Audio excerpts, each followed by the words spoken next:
Hey, it's Lou, and here's the thing. Elon Musk is one of the world's most admired men, a celebrated innovator who's trying to revolutionize cars, public transportation, and space travel, among other pursuits. Yet, one of Elon's most underrated attributes is his marketing savvy. The man knows how to create a narrative and work the media to his advantage, all without spending a dime on advertising. Recently, however, Musk has experienced a bit of blowback. Critical coverage of Tesla, in particular, has irked the self-styled techno badass, and he's pushed back at the press. I wonder, is Elon being treated unfairly, or have his formidable storytelling skills finally come up short, and we're just realizing that his futuristic vision has been mere hype all along? Elon Musk tells the type of stories you want to believe in. Colonizing Mars, reducing CO2 emissions, eliminating traffic. Adele Cehrs, a public relations expert and the CEO of When and How agency, told me these are aspirational visions of the future that are easy to root for. Everyone wants to know what tomorrow looks like. And since Elon is a bona fide entrepreneur with scientific acumen, it's seductive to think he can predict the future and prepare us for it. In addition, Brent Goldfarb, a professor of management and entrepreneurship at the University of Maryland, told me the Elon story has a sort of revenge of the nerds vibe. Through sheer willpower and intelligence, the uncool geek overcame childhood adversity, immigrated to the United States, and turned into the maverick innovator who upended the old order of things. In the process, he dates actresses and musicians. He's adored by millions with a net worth in the billions. It's the American dream on steroids. Cehrs told me it's also a narrative that's been carefully crafted. Musk is a master at using visuals to get the public to buy into his ideas. Launches of SpaceX rockets have become global events, drawing millions of live online viewers. 4, 3, 2, 1, 0.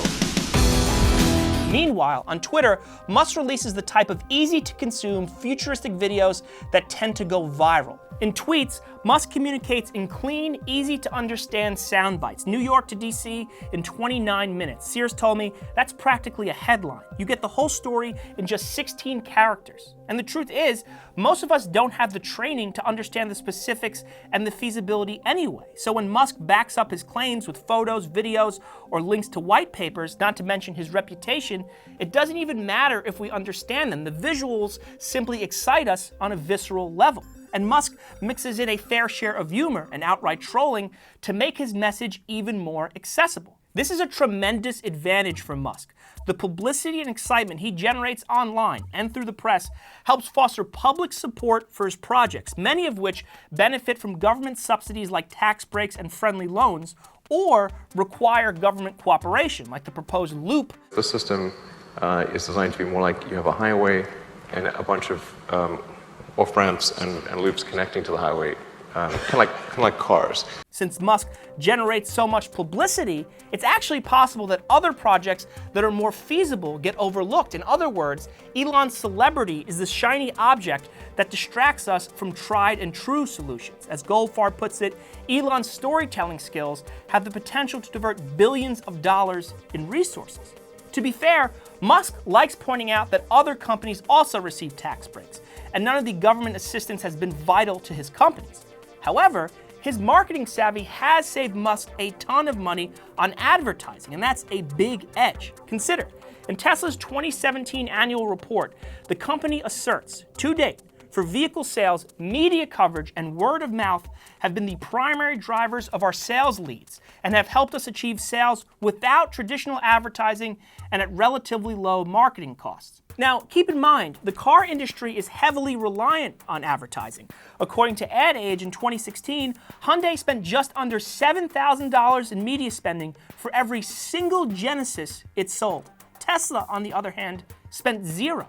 Arizona State professor Jeff Cunningham, an entrepreneur who was once the CEO of Zip2, a company Musk co-founded, told me this savings on advertising, which was intentional, allowed Musk to spend more money on product development and hiring. Cash is tight in startups, so when you can eliminate a huge expense, you free up much needed resources. However, this type of internet-era marketing relies on positive press coverage, and recently, there's been a backlash against Musk and Tesla. The Center for Investigative Reporting, a highly credible nonprofit, claimed that Tesla's injury rate exceeded the industry average in 2016, and that Tesla violated labor laws by not reporting some of the incidents. Reports also indicate that a Tesla battery ignited twice after a crash, raising concerns about first responder safety. Other outlets have accused Musk of mistreating employees. Some workers have reportedly complained about low pay, long hours, and a constant, potentially dangerous pressure to increase production. Speaking of which, echoing a common criticism,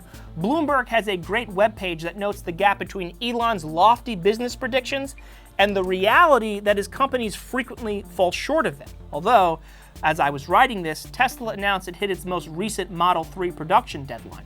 The stock tumbled the next day anyway. Analysts apparently think the production schedule is unsustainable.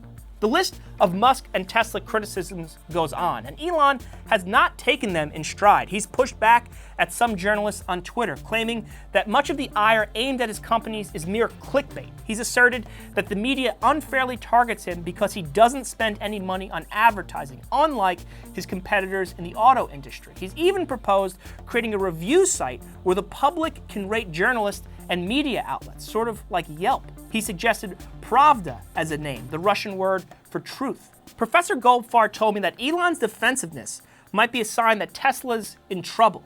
Musk is targeting journalists and their motivations because he doesn't have a substantive answer to the legitimate issues they raise.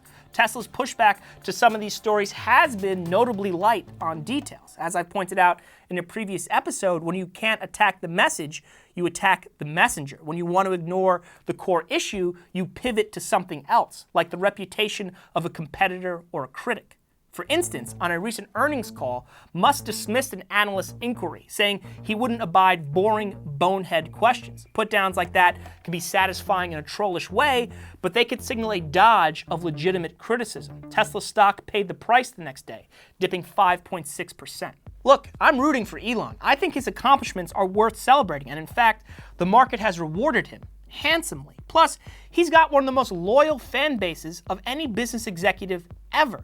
But just because he has a proven track record and worthy ambitions doesn't mean he's above scrutiny and tough questions. I would argue he's held to a higher standard because he's created such high expectations. Besides, Cehrs predicted, the media will come back around. There'll be a big SpaceX accomplishment or a new sexy Tesla truck or car, and the tide will turn. Elon will be a media darling once again. American journalists in particular love building up reputations, tearing them down, and reporting on the comeback. It'll be interesting to see if Elon's criticism of the press continues when he's back in their good graces. If someone cries foul only when they're victimized, you know their complaints are self-serving. Because the truth is, the media has problems, especially with clickbait and the celebrification of everything, including science.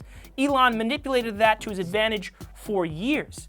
Now it's not working anymore. Perhaps that's why he's lashing out. To me, that's proof that journalism shouldn't be subject to a popularity contest. Okay, I'm gonna go live my life.